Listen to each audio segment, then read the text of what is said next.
Hi, everyone. I'm Alice, the social media manager for Jubilance, and today I'm talking with Kellidawn Gilliland. Yay! Hello. Kellidawn is a high school English teacher in Austin, Texas, and a mother of 3 young sons. She's also recently become a soccer coach, and in the past was a professional twirler and Miss Louisiana. Okay, wait. I want to correct that. I was never Miss Louisiana. I was Miss Louisiana Tech for my university. Oh, that's cool. Okay. But I competed in the Miss Louisiana pageant. Oh. Didn't win. I've been telling everyone the wrong information for years now. I like carbs. There was no way I was going to win. Well, that's amazing too, Miss Louisiana Tech. I still have a crown. It's real pretty, so. Wow. Good. Well, welcome, Kellidawn, and thank you for joining us. Thank you. Yeah. So I want to start off with some fun questions. What's your favorite dessert? Chocolate mousse. Oh, it's so good. I love, if I'm at a restaurant and they'll say, would you like dessert? Like a nice restaurant, if they have chocolate mousse, yes. Anything else? No. But this isn't really a dessert, but it is for me. I love chocolate chip cookie dough. Oh, Don't cook it. Good. Yes. Yeah. It's so good. It's so good. And at in San Antonio, Fiesta, Texas, which is the Six Flags of San Antonio amusement park, they have they have cookie dough stands instead of ice cream stands. It's a scoop of cookie dough. What? That's crazy. I know. And I've only gotten it once because my kids were like, we must try it. And so we did. And it's genius. It's amazing. Okay, so in New York, when you come back, you're going to have to try this place called Dough. It's a similar concept. It's just cookie dough. I've heard of it. And they say that it's actually safe to eat. Because everybody freaks out about raw egg in it. Don't eat it. I mean, I've been taking my mom's chocolate chip cookie dough every time she'd make cookies when I was a kid. And I'm fine. It's so good. Yeah, but so you'll have to try it. It's really I will, definitely. Yeah. Okay, lip gloss or lipstick? It depends. So, seasonal lip gloss for the summer, matte lipstick for fall and winter. Oh, that's so nice. Cool. Also, if you're going somewhere if you're going to especially if you're drinking wine with friends and stuff, I always try to wear a matte lipstick that's not going to come off, because you don't want it on the glass, and it just is, you don't want to be like, oh, there's my lipstick. But I like gloss in the spring and the summer, matte in the fall and winter. Perfect. What is your favorite random fact? About myself, or just something I know? Anything in the world. Oh my word, I don't know. Now you put me on the spot. Well, it's okay. We can skip it. Okay, let me think about that one. I just love random facts, and I love hearing them. Well, I get a lot of them from my kids because they read this little journal at school called Scholastic News. Oh. And my oldest son, who's 14 now, it was his favorite thing in elementary school to read, and he doesn't have it anymore. And my youngest brought it home, and I was like, Tyler, I have a surprise for you. And he was so excited to read it. But one of the random facts that he has told me from Scholastic News is that King Tut's dagger is a meteorite, an asteroid. Wait, really? That's according to Scholastic News. Fact check. That's really funny. That's really cool. I'm gonna look into that. Can you talk about where you're from? Wait, say that again. You kind of. Can you talk about where you're from? Okay, originally I'm from Oklahoma City. I grew up there. And then I lived there for 18 years. I graduated high school and went off to college in Louisiana. And then from Louisiana, I moved to Austin, and I've been living in Texas for 19 years. Wow, that's amazing. Yeah. Wow. What's Yeah. your favorite part about Austin? We just finally hit some cool weather. As you can tell, I'm wearing long sleeves, kind of a sweater. And but it's going to get back up in the 90s on Saturday and Sunday. Oh my God. Which I'm okay with. I like the hot weather. Everyone else is like, no, I want to wear my scarves. I'm like, I'm okay. I don't like to be cold. I hate to be cold. Yeah. Wow. 90s in October. I'm like, maybe we should go to the pool. That's amazing. I wish I could do that. What's your favorite part about Austin? Is it the weather? What? What's your favorite part about Austin? It's such a fun city. Well, you know, they call it the live music capital of the world because there's just always a fun band playing. Very family friendly, just stuff like all these live concerts are for everyone to participate in. Just amazing parks in downtown Austin. Like if you go downtown Austin, you're still in the city, and then they have this beautiful area called Zilker Park that's just, it's just fun with a natural spring that's 68 degrees year round. People swim in. I don't, but people do. So the city just has so much to offer. There's always something fun going on. That's amazing. And what's your favorite restaurant in Austin? Oh, okay. All right. My favorite Mexican restaurant is Polvo's. It's Polvos, and it's down. There's two of them, and there's more. And I like there's nothing bad on the menu. It's just amazing. Mm-hmm. Now, my favorite, like, kind of Austin-y restaurant. Like my favorite pizza place in Austin is Home Slice, and it's like kind of considered like one time is ranked like like #1 pizza in the nation. Wow. It's really good. That was years ago. Barbecue, I like Rudy's barbecue. Austin's well known for their barbecue. I like Rudy's. And then like a restaurant, it's this like kind of a bistro. It's called Chez Z's. It's just kind of a little fun, eclectic, a little upscale, but real fun. I can never do a favorite. I have to do categories. Okay. That works. I'm all about food. I just had queso in Houston last weekend, and I don't remember trying it before, but I'm sure I had it with you before, but I'm sure you have. I delightful. Okay, I'm going to tell you. Okay, like my kids love Chipotle. They love to eat at Chipotle, but their queso is the worst queso ever. I didn't even know they had queso. They started selling it. Don't eat it. Don't eat it. Okay. When I see you again, I'll make you good queso. Yeah. It was delightful. I was really into it. I was like, how has this not been a part of my life forever? It's so good. It's so good. It's what you eat to watch football.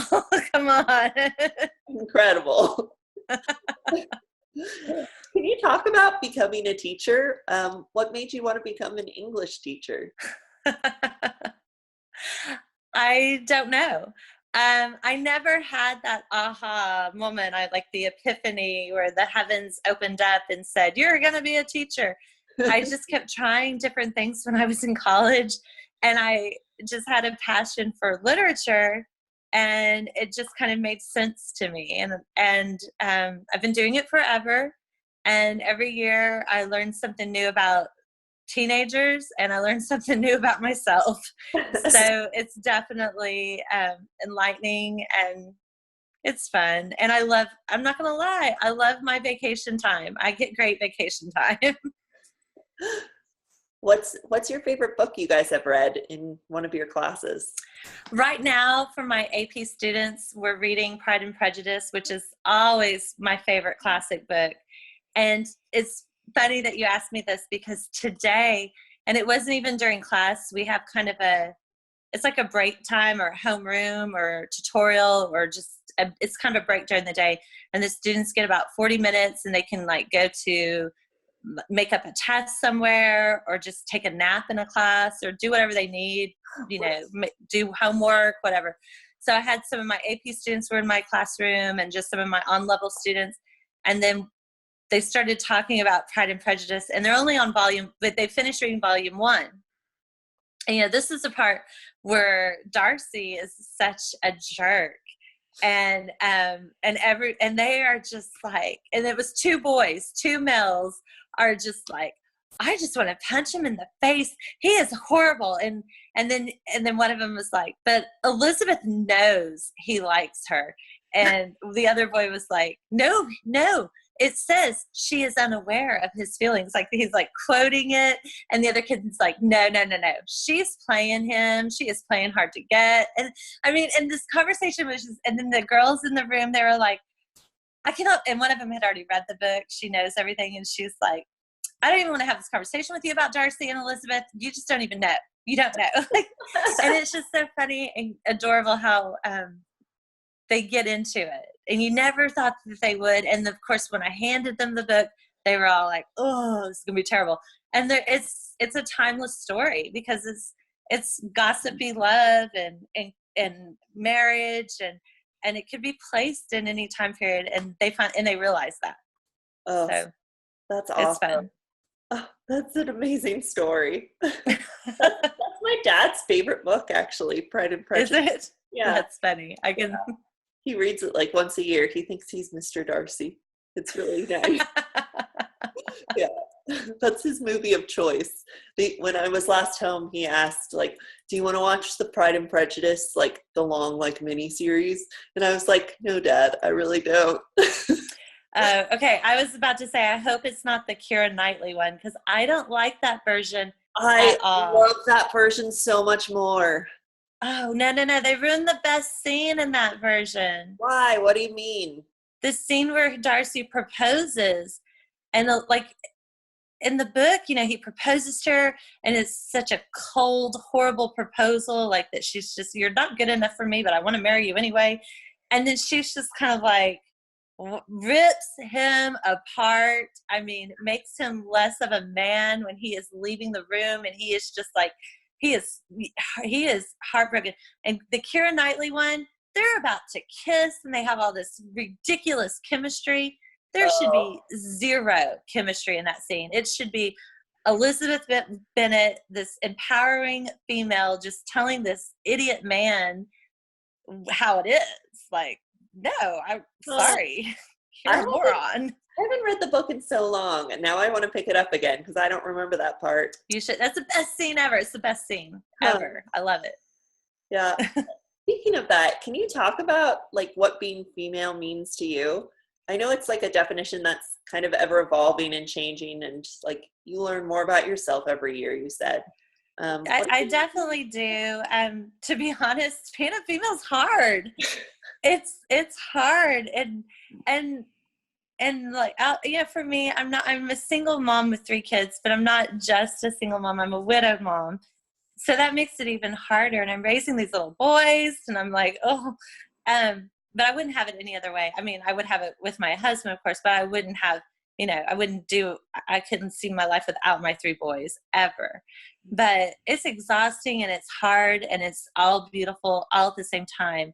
And I just think that now being a woman is definitely just this almost, I don't want to say club or something, but it's like a sisterhood that we all have. I think that when you see another woman, we're like, I know what you're dealing with, and it might not be that exact same thing, but it's something. We're all dealing with something emotional, mental, physical, and we all kind of can get it and look at each other and kind of understand, especially like if I'm in the grocery store and I've got these 3 crazy kids and I'm just like, okay. And I see another woman and she's like, I know what you're going through. And it's like that. And I just think being a woman is hard, but I think being able to acknowledge it and accept it. Yes, it's hard, but that's what makes us so strong. And I think a lot of people forget that it is hard, but it makes us so strong. I mean, we really are. Let's face it. We really are. Yeah, definitely. And I think like especially with Jubilance, what happens once a month, A man could never get through that. Let's be real. I will tell you right now, I don't just take it like during once a month. I take it every day of the month because I can tell the days if I forget to take it because I'm, just treading water, trying to keep my head above it lately. And those days that if I don't, I'm like, oh my gosh, I'm so tired. Like I feel like it gives me I can tell the difference in like getting through the day. Like I'm either completely exhausted if I don't take it, or I'm just like tired, which I'm always tired anyway, but at least I'm not completely drained, so it definitely gives me a boost, and I'm not just taking it like that 1 week out of the month. I'm taking it every day. That's great. And that's what we recommend to our users, to take it every day, so it can help you. We're so glad that it can help you. Yeah. I just have like a couple other questions. Okay. So if a woman came up to you and asked you for your best piece of advice, what would it be? Oh my gosh. See, now you're giving me these big, there's a big picture. There's a big picture. Like, you can be like, read Pride and Prejudice. I got to think. You can't put me on the spot. I got to think. My best advice would be, and this is honestly something my mom told me years and years ago, and I just kind of was like, I don't have time for that. Take time for yourself. No matter what, and even if that time could be like, for me, my time for myself every day is when my kids have gone to bed. And it might be 30 minutes. It might be an hour. Sometimes I'm crazy and it's 2 hours. Who knows? But that time is like me just resting, taking a breath, maybe having a glass of wine, maybe watching like super bad television that just doesn't make me think, which I like. Sometimes you shut your brain off, but you're still being entertained. Reading a book, just something for yourself every day so that you can maintain yourself, because sometimes we get so caught up into pleasing every single person in our life, whether it's work, whether it's relationships, and not just like, a mother to son relationship, but friendships, everything. We're trying to do so much for others that we tend to forget to do just one little thing for ourselves. So I think the advice I would always give to someone, find something that just makes you happy and do it at least once a day. So that's awesome, Kellidawn. Yeah, that's wonderful. I should do more of that. I know. It is hard. It's so hard. It's so hard in this world to be, for lack of a better term, it's so hard to be selfish. And even though it's not selfish, because if you're happy, you're going to make others happy. So, and that's one thing I've learned from my kids. Like sometimes, I'll do like a girls' night out or something. And my boys are like, Mom, you need it. You do enough for us. You need it. And they're good kids and they love me and we've got to, and I love them. But they're right. I do need it because I'm kind of my wit's end. Sometimes I'm like, pick up your shoes, just something.